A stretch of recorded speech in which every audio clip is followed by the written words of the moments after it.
Yes, no, so happy to. I'm so glad you're here in law school and making change. And so excited.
To introduce our Hamilton Scholars cohort to the amazing group of students from our Fostering Panther Pride program that are here for a 3-day fly-in.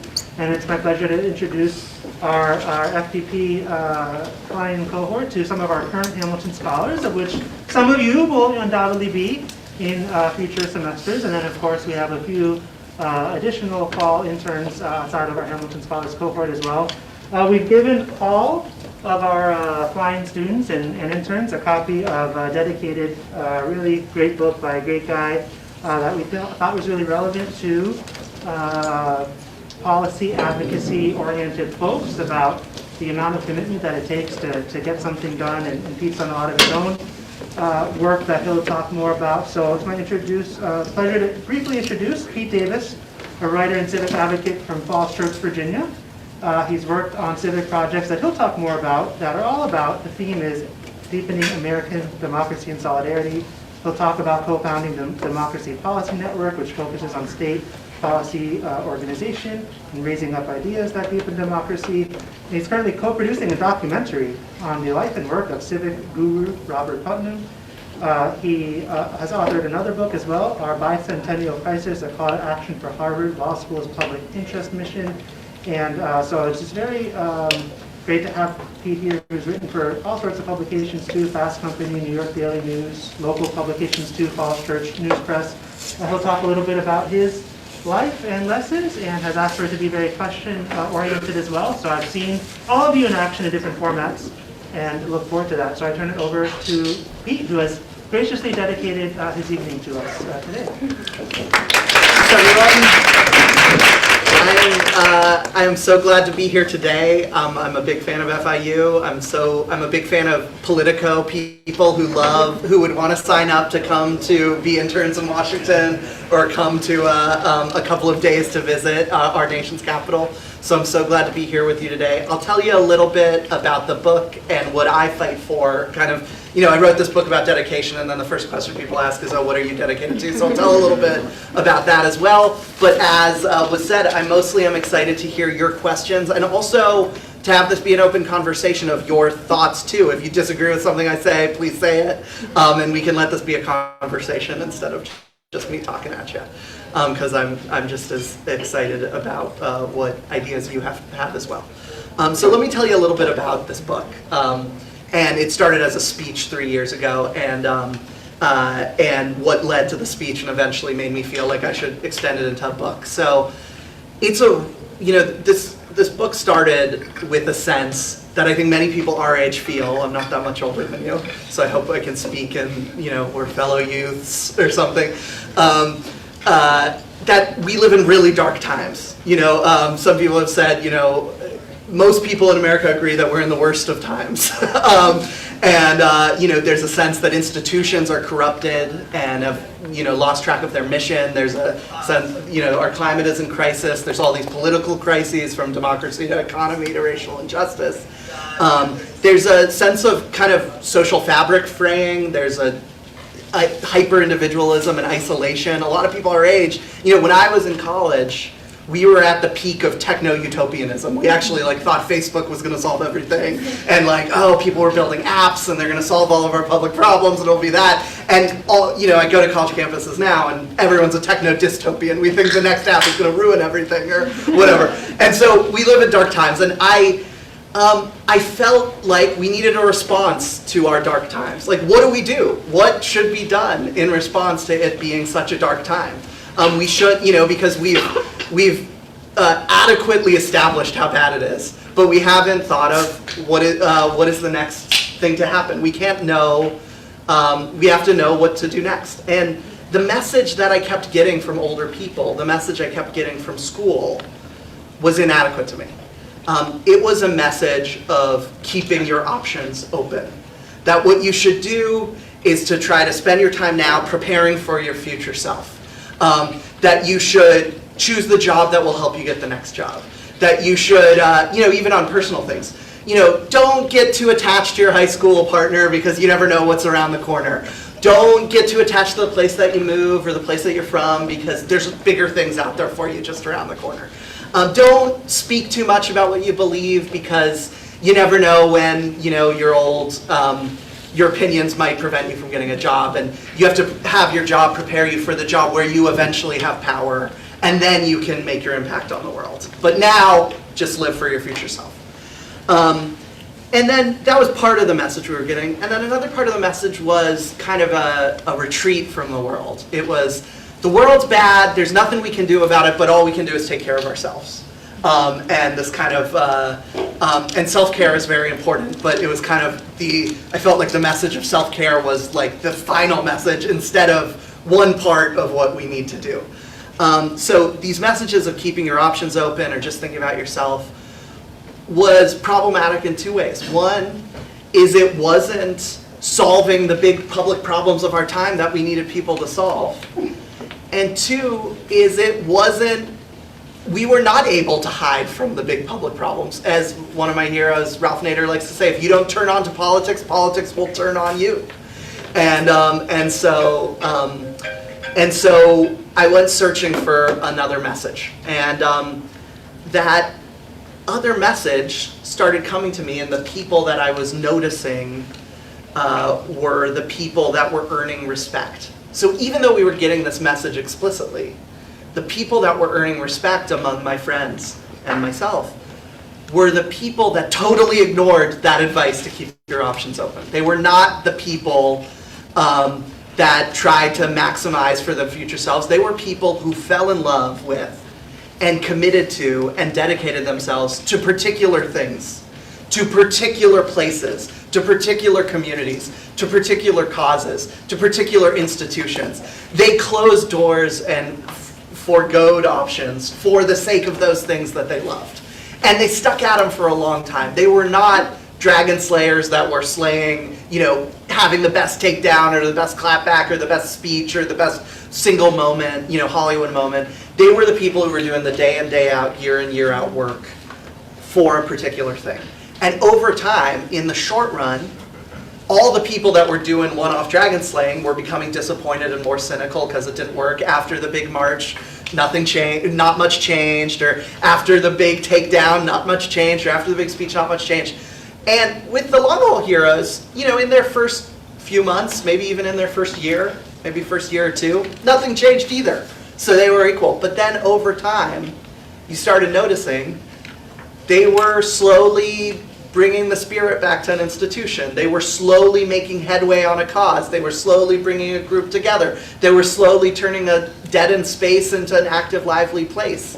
They were slowly learning a craft and, you know, joining an artisanal community. They were slowly, even on the smallest level, having that mentee start trusting them, having that student start learning, you know, having that, you know, even on the most intimate level, you know, having that relationship with one other person flourish.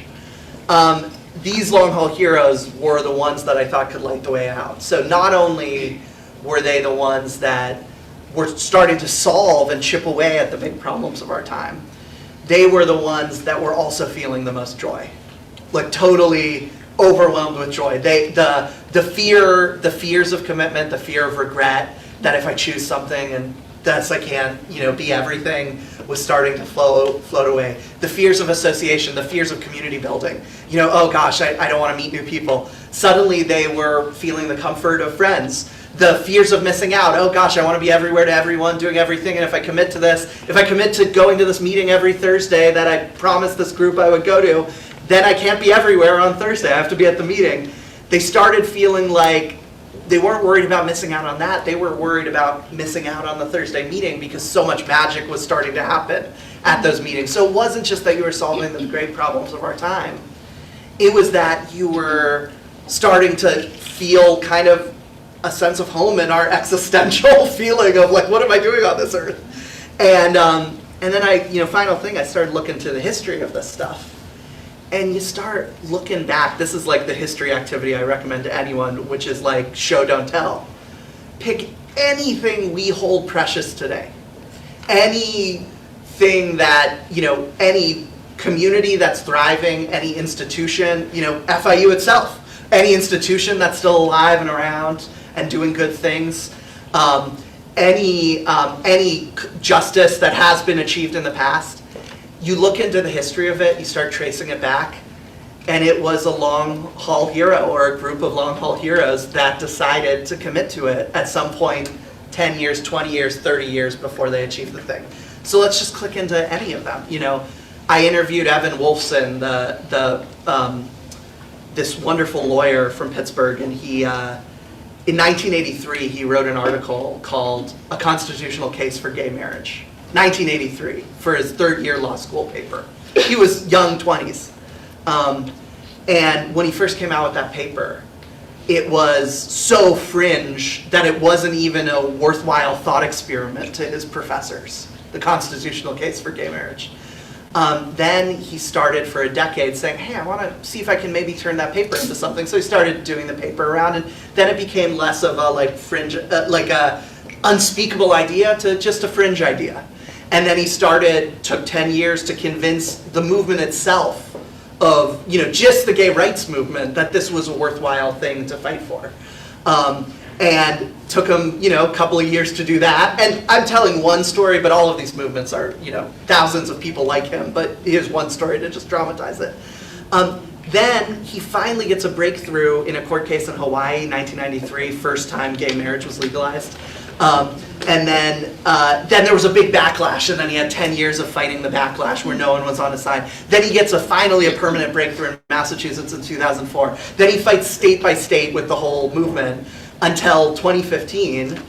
He saw, and this has been shown kind of by most of the legal community, people who had read his original 1983 paper were quoting almost verbatim concepts that he had argued in his 1983 paper. Law school paper, the least important legal document. Supreme Court decision, the most important legal document. They were citing his paper while legalizing gay marriage for everyone in this country. A world historic kind of event in American history. That was all 33 years of chipping away at something. You go to anywhere, you know, you talk about the Abolition Movement, probably the most amazing movement in American history. It was not really a 200-year movement. You know, you think, oh gosh, do I want to be part of a 200-year movement? You know, there were people in the 1600s, especially enslaved workers themselves, fighting against slavery. There were people in the 1700s, a little bit. There were people in the early 1800s, a little bit. But in reality, the major abolition movement was like 1820, 1830 to 1865. taking one of the worst, most embedded, most evil things in American history and uprooting it and taking it from something where they were called, there are like journals from normal liberal people in 1830 saying they're moral monomaniacs, those abolitionists. It was like cited as like shorthand for totally crazy in the 1830s. And by 1860, they had a president that was on their side. By 1865, they had a constitutional amendment that ended it. And so that, the most amazing movement in American history was 40 years long. And so, talk about the suffrage movement. There was someone who was at the original suffrage women's rights convention, the Seneca Falls Convention, that lived to see, and at the Seneca Falls Convention, which was the most radical feminists in all of America at the time, the most fringe feminists at the time, it was controversial among them to endorse in their document women's right to vote. That's how fringe women's right to vote was. But then they started writing letters, they started agitating, they started holding marches, they started meeting in groups, they started having routine Thursday meetings in every town in America, and there was someone at the Seneca Falls Convention that lived to see women's suffrage happen. And so my message with this on a political level is things don't happen fast, but they happen. And they don't happen in that long of a time frame, especially when we're in our 20s or something. You can, one generation within their kind of productive civic lifetime, in the next 50 years for y'all, can have amazing, possibly even unthinkable things now happen if you commit.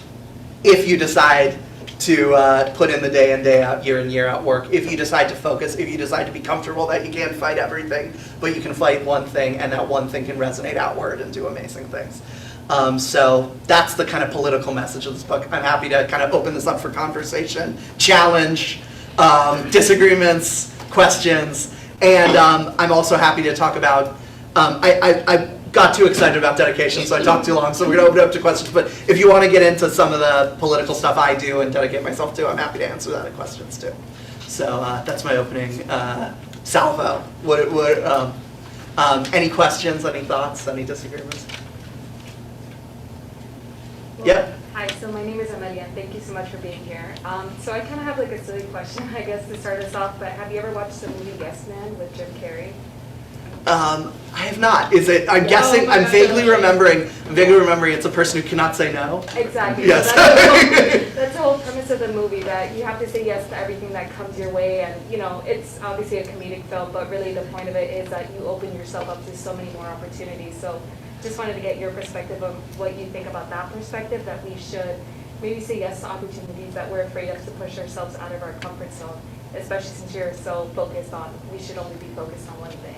Yeah, I talk about the first thing I say after the introduction in this book is I say, I want to give browsing its due. Like the antagonist of this book, the Voldemort of this book is browsing, the evil thing. But I actually really want to say browsing is a part of life. It's like breathing in and out or something. You have to browse at different times in your life. You have to dedicate at different times in your life. And my enemy is not actually browsing, it's infinite browsing.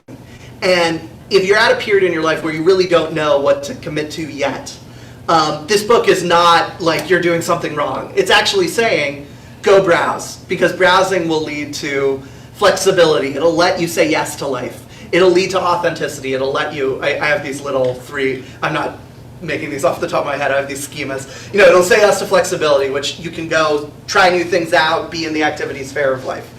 It can say yes to authenticity. You can find out who your authentic self is. Hear that voice inside of you. Hear what you're inspired by if you get to see a bunch of things and place them in front of you. And finally, it'll lead to a lot of novelty. It's really fun to try a bunch of things out when are most people here in your 20s or late teens? Yeah. In your late teens, 20s, early 30s.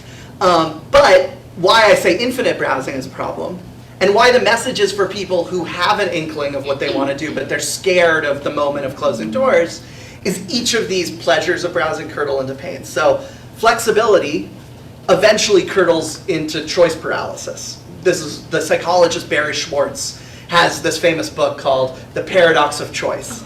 And the paradox of choice is that we somehow want options. We want some options, but eventually you have too many options and it paralyzes you. So you go to you go to the ice cream parlor he talks about, and he said you get or you go to a party like this or something, and you get chocolate, vanilla, or strawberry, and you're like happy. Oh, I got 3 choices, and then you choose strawberry, and you're happy. If you go to 31 flavors, you get Rocky Road or Rainbow or whatever, all the chocolate chip, mint chocolate chip, all the different ones, swirl. And then you're haunted by all the choices, and you're like, oh, what's the difference between mint chocolate chip and chocolate chip and chocolate chip? And then suddenly you can't make any choices, and then while you're eating the chocolate chip, you're thinking about the mint chocolate chip or the chocolate chip and how that could have been better. And that's what choice paralysis is. It ruins your life by having too many options. So that's what, if you just jump from thing to thing forever, you're not going to be happy. The authenticity, the feeling of finding yourself.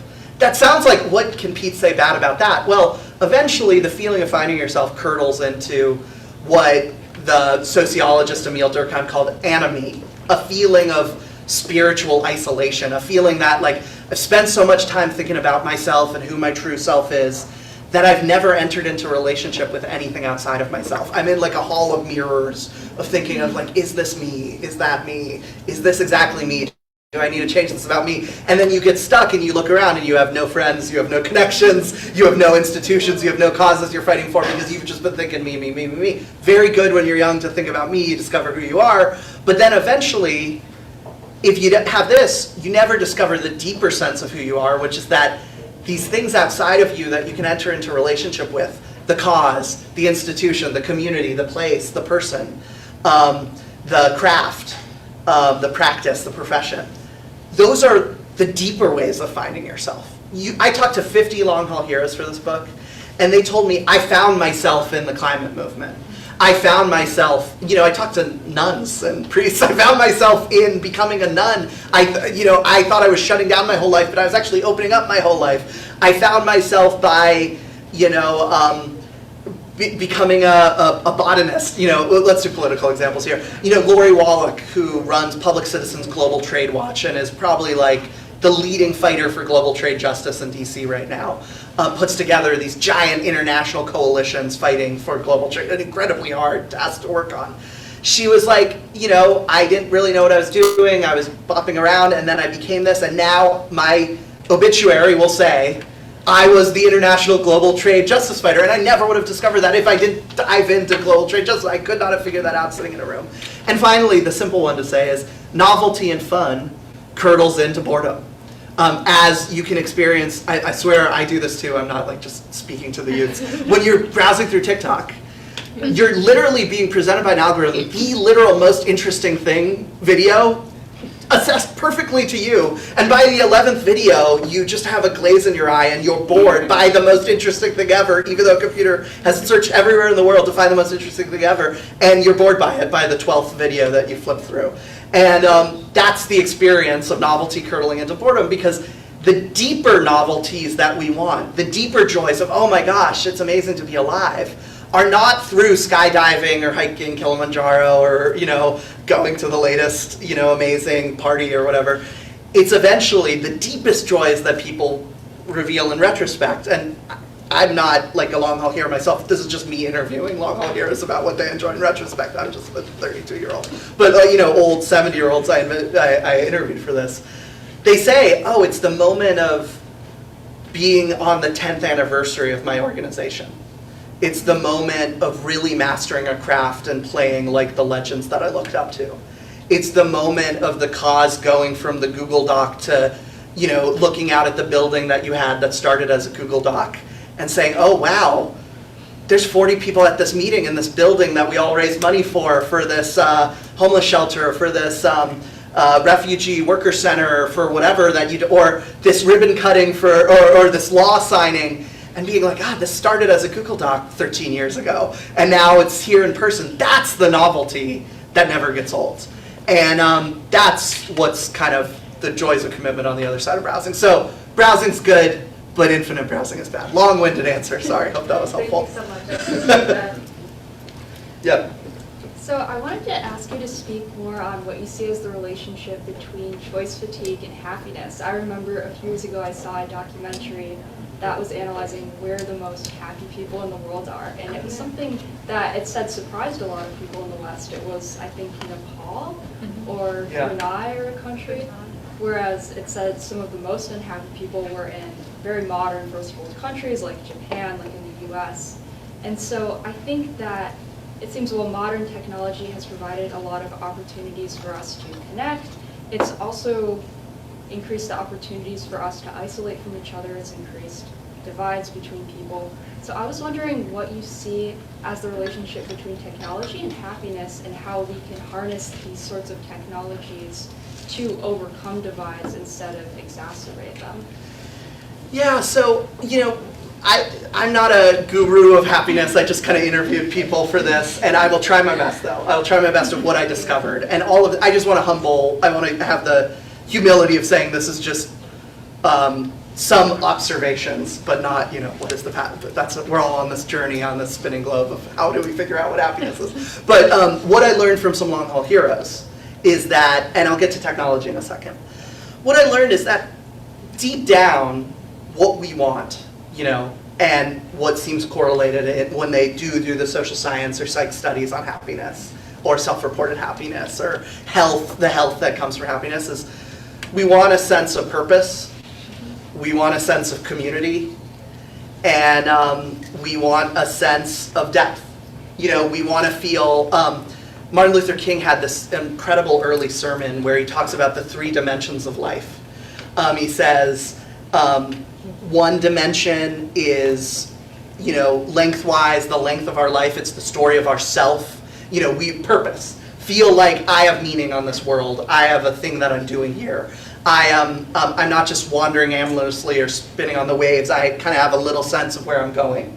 Then he said length. Then he said breadth. That's community. I want to feel connected to other people.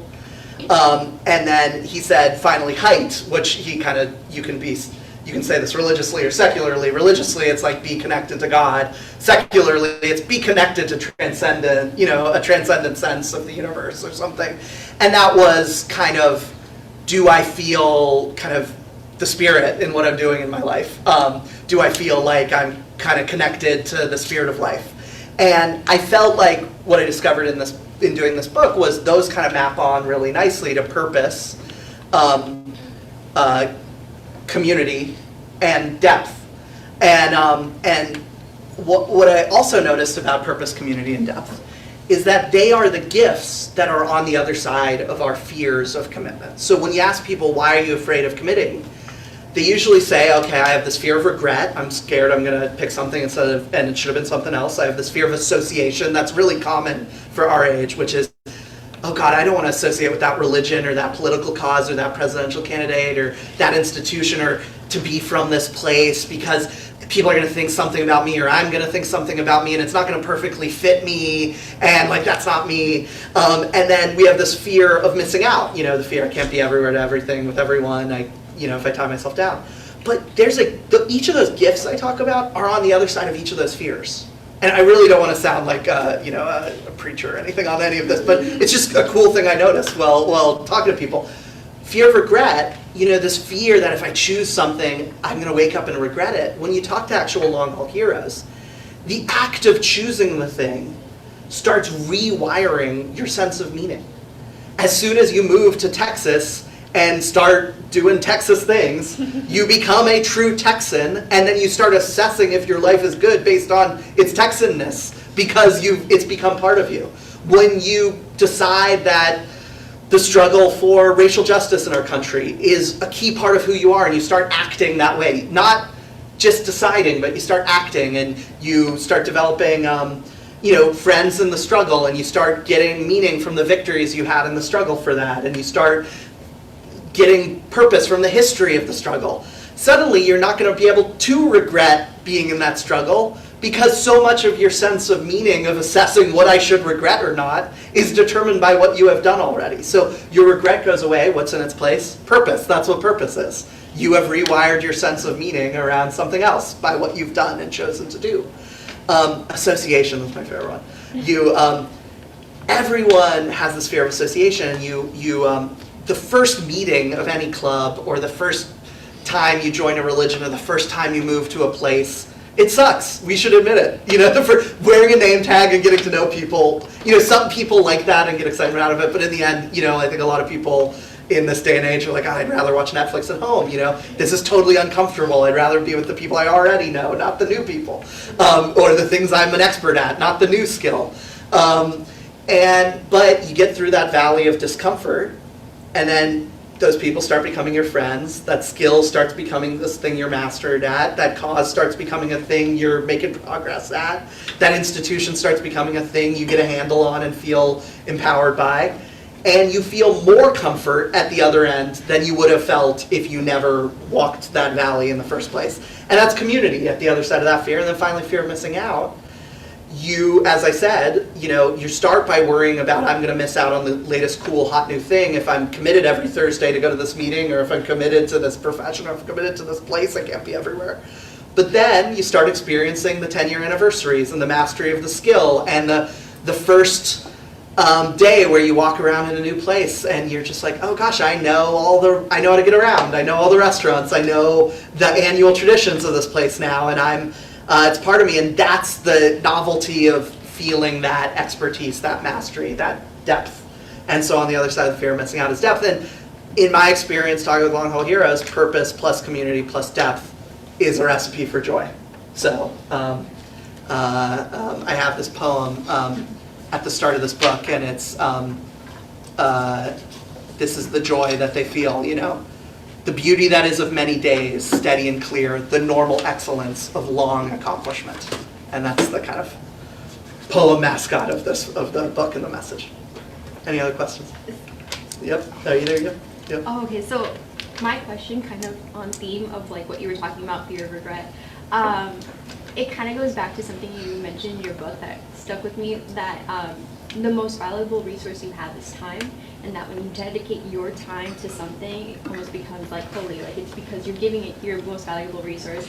And I was wondering, like, that's part of the reason why sometimes people are like nervous to take that big leap and like walking in through a door and like deciding like, okay, this is the path, this is the thing I'm going to dedicate myself for the rest of the life. And then there's moments of like, whether it's imposter syndrome or it's like you haven't had enough, you feel like you haven't had enough time to like discover something else, but you have to come back those moments that are kind of steering you from your path with moments of assurance. So what I'm trying to say is, what moments like of reassurance do you have when you're pursuing like your book and your like co-finding apps and like your documentary? Like, what is your moment of clarity that you're on the right path? Yeah, so on that, you totally noticed a really hard point, which is that the thing that makes commitments beautiful are the things that make them scary, because they become beautiful because you put 30 years into something and it becomes this amazing thing. It's like, you're like, I'm going to make instead of a bunch of tiny little paintings, I'm going to make the giant magnum opus painting or something. But if you start going down that and put all the time in that, you're going to miss out on all the little paintings, the other giant magnum opus painting you could have painted with all a metaphor, not an actual painting or something. But so that's the challenge. So the question, I guess, is how do you, along the long haul journey, stick with it? There's a few things. So one is, I'm really into totems of why. Really make explicit eventually. Not right from the beginning, because usually in all the experience I talked with long haul heroes, they usually never said, I am now committing to this and now I will begin. It's usually they start dipping their toes in, it snowballs, it takes a life of their own, and then 6 months later they're like, I guess I'm committed to this. And it's happening. And part of the message of this book is not like make your blood oath commitment. It was more like just dive in and start doing a thing and let it become a commitment. But eventually, as you start noticing it is a commitment, I think writing down the why, or telling someone else the why of why am I doing this, and revisiting that why, and that allows you to make sure that you don't have mission creep. Mission creep is one of the big risks in politics. You start an organization to do something and you wake up 30 years later and you're like, I guess we're not even doing that anymore. What happened to us? And so that's why it's really important for organizations and individuals as people to have an explicit why and keep checking in on that. I had a lot of people at law school. You ask people their first year law school, why are you in law school? And they say, I'm here to fight for my community, I'm here to fight for this cause, I think it's really important we save the world, and then they all end up being corporate lawyers or something. And which is, sometimes people need to do that, but and that's okay. But if that's part of being a lawyer, actually I'll just say a lawyer thing here, is even if you need to do business law while you're doing it, you are an officer of the court, and you're kind of a public citizen that's committed to preserving the legal system and helping fight for justice and helping preserve equal justice under law. And so what I wish more people at law school would do, even if they needed to do that in the end, make sure they still wrote down that mission statement so they could start having more time, start making more time when they can to do that, or to, if they have the ability to, stick with that mission and what they eventually wanted to do. I wish more politicians on Capitol Hill, wrote their own mission statements and made sure, I'm here fighting. We have I think it's over 50% of Congress people that don't move home after they're done in Congress. And that's a really, really disappointing thing for our country, that they're there to represent and be beloved boosters and representatives of all these beautiful districts all around the country, all these beautiful local communities. And 50% of our representatives end up just becoming lobbyists, afterwards. That's a problem of the why getting away from them. So definitely have a why and return to it. Talk with someone else, write it down, something like that. And that doesn't mean it needs to be rigid. You could update it if you feel a change is necessary, if you learn something. That's one. The other is build community as you're doing this. Don't be a lone wolf. If you join up with others, you can't do it. That'll help you stick with it and see that it's purposeful. When I talked to long haul heroes, they also studied history. And if you can't have, in addition to having friends in the present, start making friends with historic figures. Start making friends with, okay, I'm working on this documentary now. I know it's 5 years long, and then it takes 5 years to make this thing. And then I keep going. I go back to my why. Why are we making this documentary? I talk with my co-producer about it, and we need that pep talk to each other. But I also try to read interviews with old documentarians. I read Ken Burns, who said, I worked on my first documentary about the Brooklyn Bridge, and I was nowhere, and I was running out of money, and I didn't know what I was going to do, and there was no hope. And then I said, I gotta keep doing it, and that's encouragement. And I talked to any of these political long haul fighters. They all studied history, and that's really important. Read biographies, read histories of different movements, read histories of different political figures that did good things if you're into politics and law. And finally, all of them kept an even keel. They didn't have giant emotional ups and downs. Evan Wolfson, during his gay marriage fight, he said, I was happy some days, I was sad some days, but I was never surprised or disappointed because I knew I was never expecting anything on the next day. I was process driven instead of just outcome driven. Sometimes you need to have the outcome driven to get more gas in the fire. Okay, we're trying to pass this big thing. But then on a day-to-day level, you got to switch out and be like, okay, what needs to be done today? Let's see if that works. Ooh, guess it didn't work. This is really hard. What needs to be done to respond to how it didn't work? Day by day, week by week, year by year. And then it builds up. So I hope that helps. Yep. Thank you so much for being here. So glad to be here. I wonder, so the way I think of your infinite browsing, the Voldemort story, the way I interpret it in my mind is that infinite browsing is when you found a great cause, but then you keep searching for the next best thing. Is that correct? So that was the first thing, and to follow up with that, do you think there is a cap, age-wise or time-wise, on regular browsing? Like if you haven't found it yet, do you feel that there's a time limit on that? Like, is there a time where you should have figured it out, or do you feel that way at all? So many of my long haul heroes, I'm always torn when talking about the book because I want to talk to people who are, target audience is like fellow people who are young, but I actually had a lot of people after the speech and after the book came out that said, this was really helpful in my third act of my life. I finished my career, I retired, and I wanted to figure out what my act 3 was.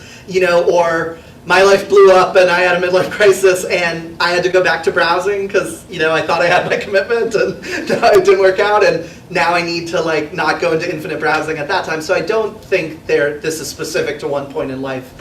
I will say though, there are no, the fear, the real enemy is that, I have this kind of overly dramatic statement where I say, nobody wants to be stuck behind a locked door, but no one wants to live in a hallway either. And everyone is scared of choosing the wrong door. And I like being positive. As you can tell, I just like being enthusiastic and positive. But if I had to say a negative fear-inducing thing from this book, it's be a little more scared of living in the hallway for your whole life. And when you have that fear that comes into you, if you want to be an anxiety-based person, which is fine, I have a lot of anxiety. If you have that one anxiety that's like, what if I choose wrong? I'd say enlist the other anxiety, which is, what if I never choose, to fight that anxiety, because what if I never choose is worse than choosing wrong, and here's why. Most people who choose don't, like 95% of people who choose don't feel like they chose wrong. It is more likely than not, much more likely than not that you chose right, because it becomes your sense of meaning. It becomes your community. It gives you your sense of depth. And that doesn't mean people don't make wrong decisions. Sometimes you gotta get divorced, sometimes you gotta quit the cause, sometimes you gotta move. But that's much more rare than I think we think before we're making the choice. And there's a lot going for you once you make the choice, and my thing would be dive in and be open to letting something engulf you. And more often than not, it will, if you're willing to make that first step. Were you going to say Yes, I something? have a question. So, I really resonated when Eric was describing the description of your book. He was kind of saying that it's like a Netflix homepage where you keep scrolling and scrolling and you're kind of just like undecisive of like what you want to choose. And I feel like that's kind of me from a day-to-day. Like I'm interested in so many things and there's so many things I want to do, but that's why I have a really bad case of FOMO, I would say, because I'm like, hey, if I miss out on this or if I take out on that. So I was wondering, like, what advice can you give for like living in the present and like knowing like what is for you will be for you and like it will never leave you?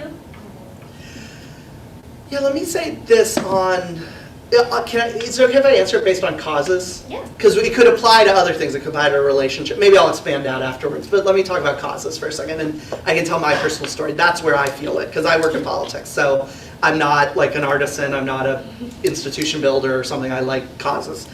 And you read the news, and everything is a cause. There are like 100 different things we need someone working on. And I just discovered over time that, first off, if you try to do all the causes, there's so many things going for us to help solve that anxiety. So one, we have to learn, if you decide to do all the causes, you won't do good at any of the causes. They need people to file in to play your instrument in the orchestra. You can't play every instrument in the orchestra. You need to join into the, your instrument in the cosmic orchestra. Two is, there are enough causes that need everyone. I'll tell you a little bit of story. I have a documentary recommendation for any young person interested in politics. It's called An Unreasonable Man. And it's a book about my civic hero, Ralph Nader. And it's not about his 2000 race, which he's mostly known for, but about his time in the 60s and 70s. So does anyone know the 60s and 70s story of Ralph Nader here? Or I don't want to repeat it. Okay, let me tell you the full story. Ralph Nader is a law student. He's a young person our age. His friends start dying in car accidents. And everyone in the companies are blaming the drivers, the nut behind the wheel. And Ralph starts saying, well, there's just millions of people dying in car accidents, and is everyone just a bad driver? Like, why is no one blaming the car companies? And the car companies at the time were like the tech companies 10 years ago. Like, everyone loved them, and everyone was like, I want to work at Google, I want to work at Boots. It was like that in the 50s and 60s. I want to work at General Motors, I want to work at Ford. Glossy magazine covers about how they're geniuses over in Michigan inventing all the cars. And he starts looking into it, and he eventually discovers there's all these designed-in dangers of automobiles. And he writes this book, Unsafe at Any Speed. It's very important in politics to have catchy titles. Half of it is marketing and press relations. And this is leading somewhere, but I think his story is worth telling, and the documentary will go into the whole thing.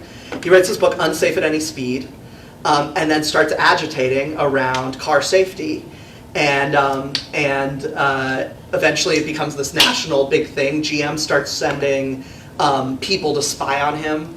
They send prostitutes to tempt him to get him caught with photos or something. And he's such a kind of weird private guy that he was like, why is anyone talking to me? And he was able to avoid the like trap.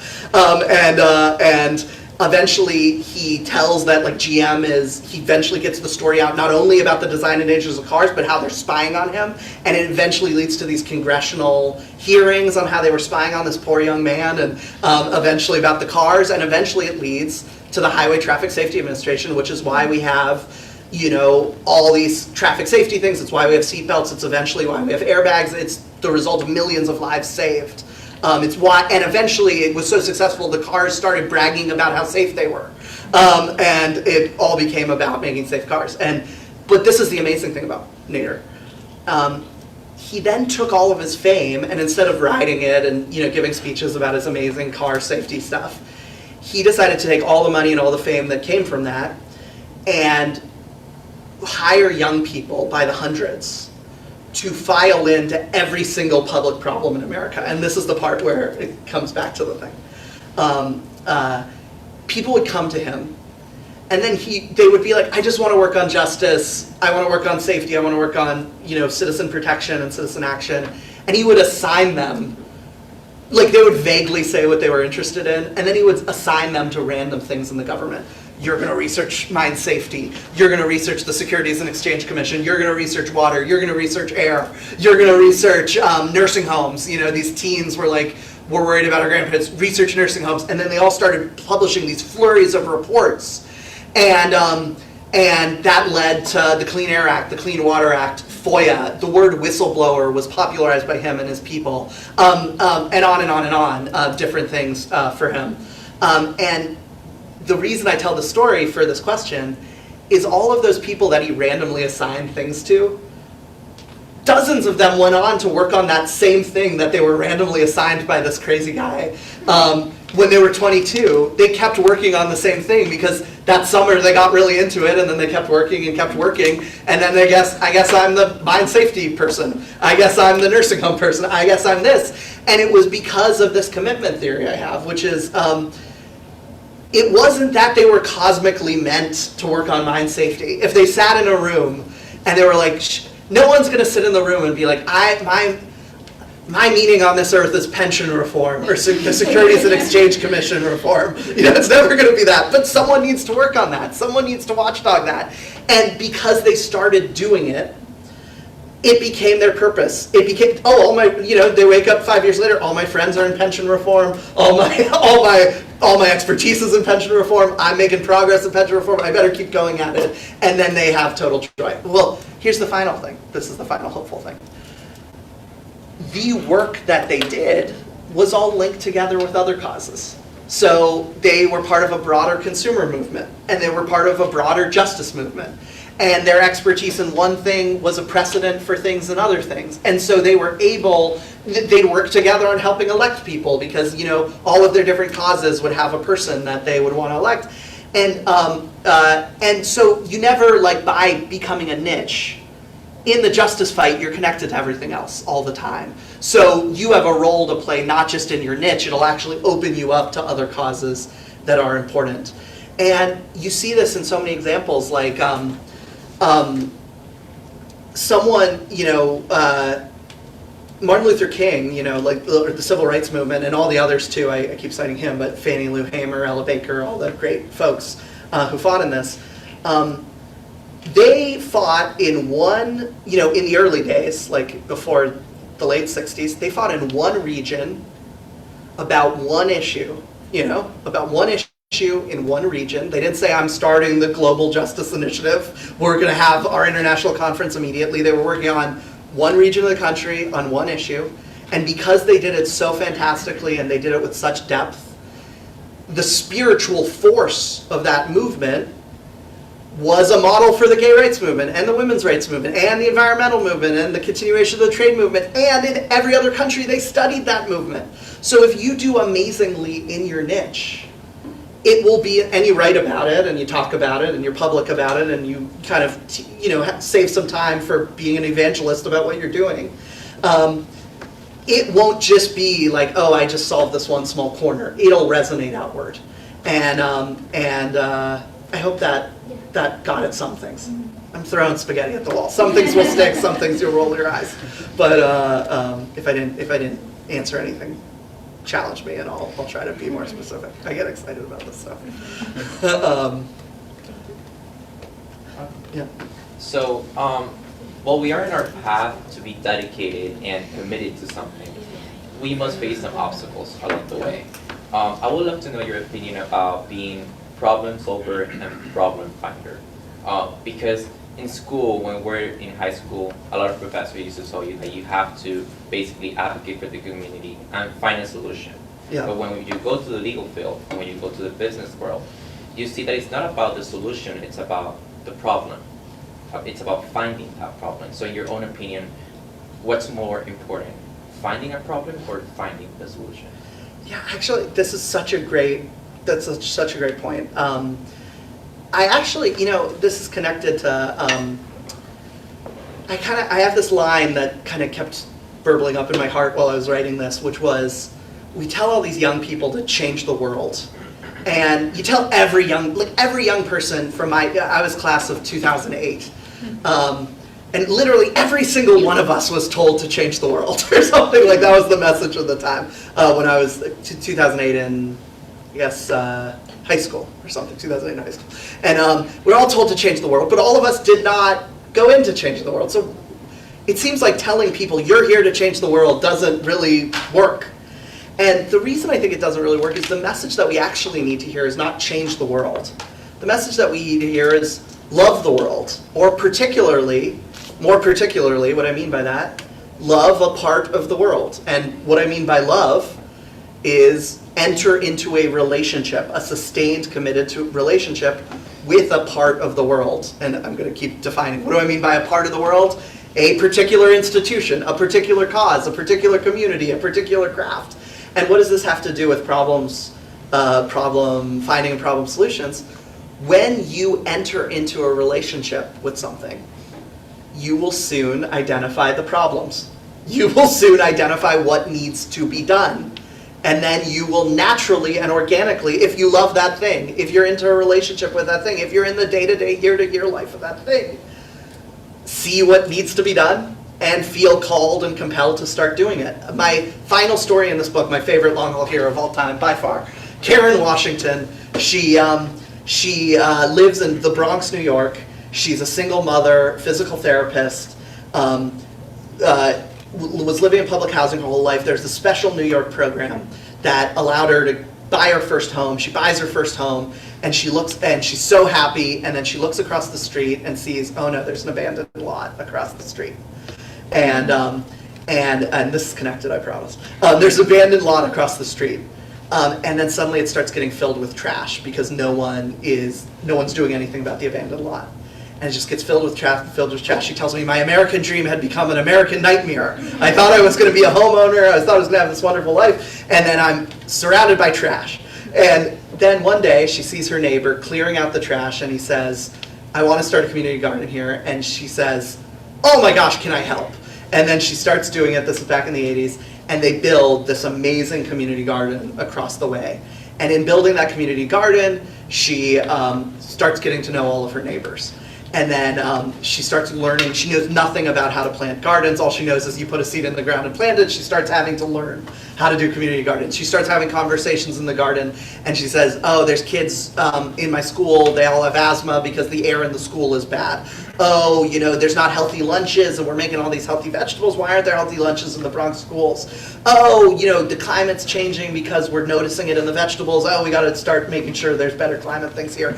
Oh, part of the community garden movement is part of this urban farming movement, which is part of the food justice movement. She starts learning about the food justice movement, and all because she decided to love that lot across the way. She's suddenly known as she's now the queen of urban growing. She was invited to the White House by Michelle Obama, and she's like known and gives speeches all around about food justice. She's part of this thing called, I think it's called Casa Verde, or the greenhouse or something in New York that's all about racial and food justice, and more community gardens all across New York, involved with the mayor. She has a farm upstate now. She's now learned everything about it. And the point is, it wasn't that she said, I'm going to change the world. It was that she said, I'm going to love this garden.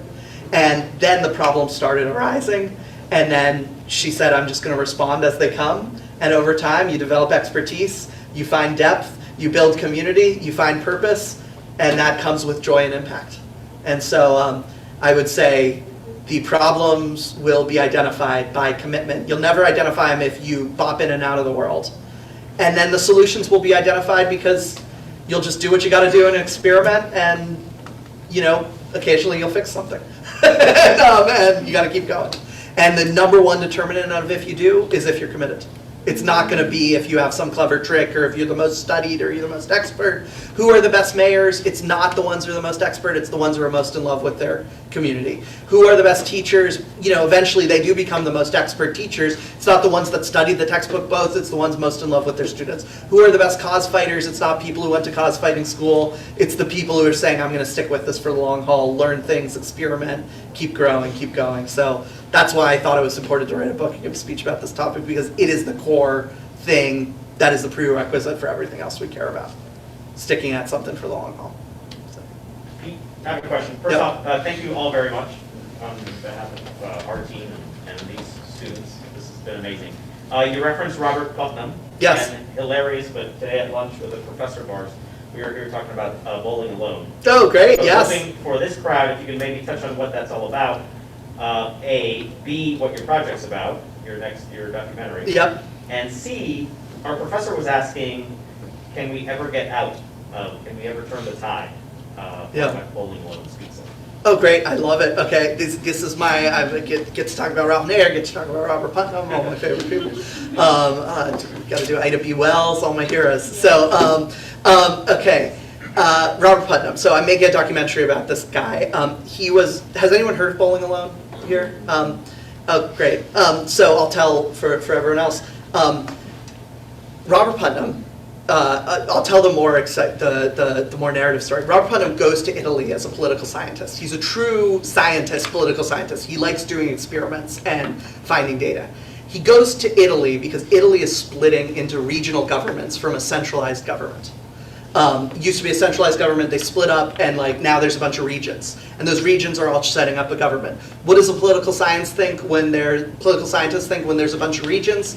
He says, oh my gosh, we have a natural experiment. We have a bunch of governments starting on the same day. I'm supposed to be studying how governments work as a political scientist. And we have them all studying on the same day. I should study them, and I should ask this question: what makes a government work? What makes democracy work? That was his first major book called Making Democracy Work.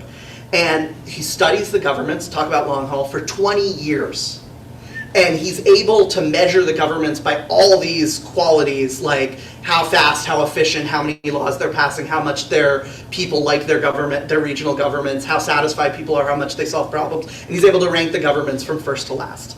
And then he's able to see what factors lead to some governments succeeding and some governments failing.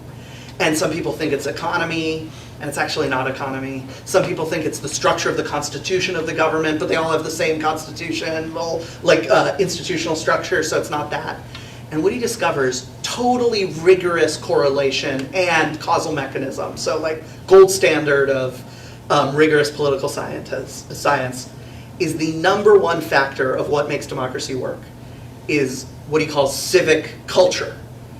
The amount of bocce clubs, the amount of choral societies, the amount of people that know their neighbors, the amount of people that read the newspaper. It's not the politicians. It's not how modernized the economy is. It's the people themselves. Are they civically involved? Are they connected? He comes up, he repopularizes this word, social capital, which is the wealth of networks, the amount of connections and community groups that are present in a place is what makes democracy work. Then he comes back to America and he discovers the same thing. The states that are successful are the ones that have the most community. The states that are unsuccessful are the ones that have the least. Okay, then comes this famous book, Bowling Alone, which was a huge viral hit in the 90s.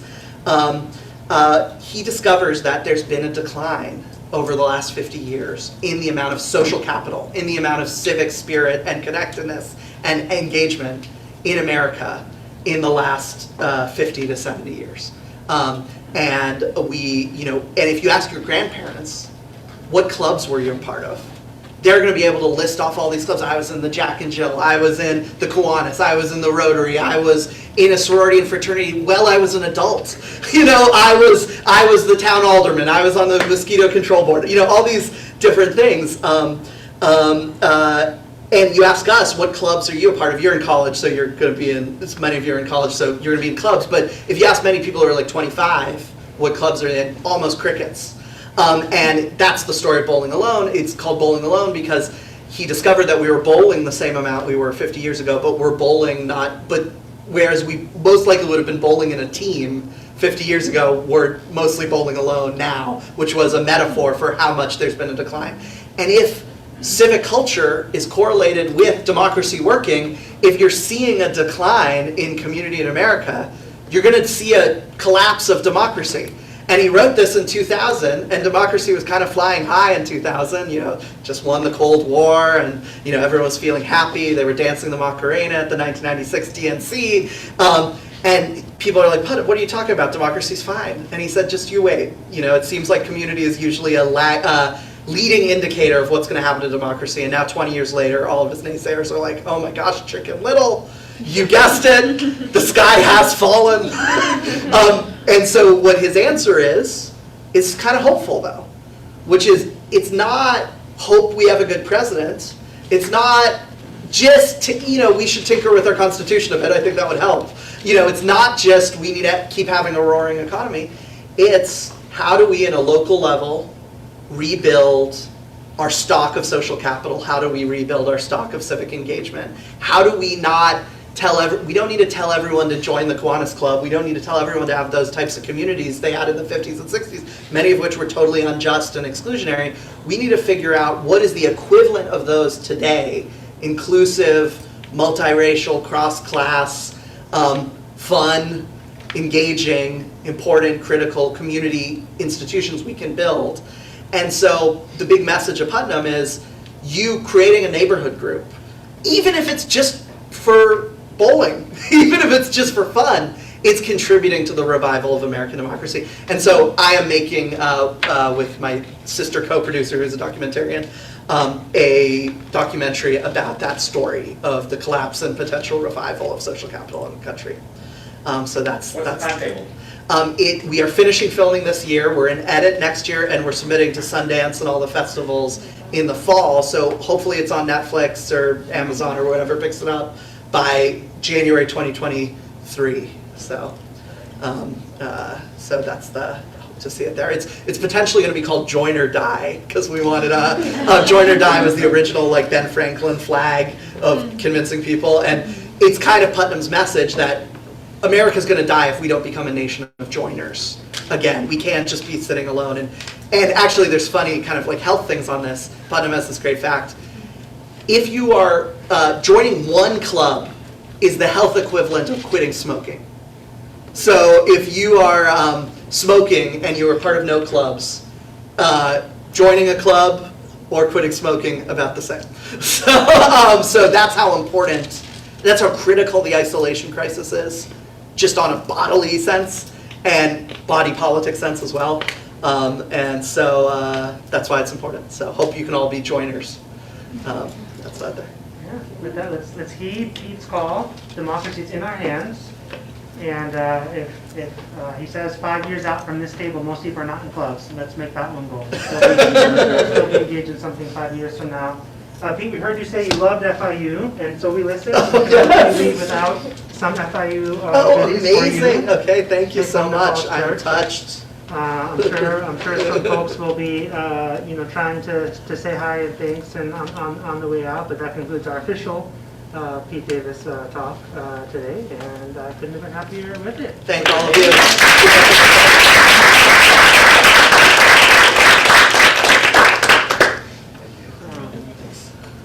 For our Fostering Panther Pride Flying Group, and I think Anna has a special guest to introduce you to on your way out. For tomorrow, all of you already have by email a waiver that has to be signed today. If you haven't done it already, please do that before you head out of here. And they're also going to text you in the morning a little kind of equivalent of that organization's P3 kind of COVID questionnaire, so please be attentive to the text message in the morning for that. And then I think on a we can all, I can meet you guys at 9:45, 50 minutes ahead of time for Gail, and so that's that. And in terms, you know where to find me, you can friend.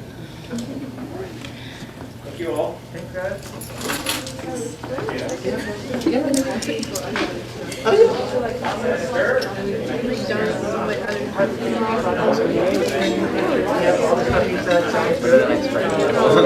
Expect I'm not getting the free day or not having fun.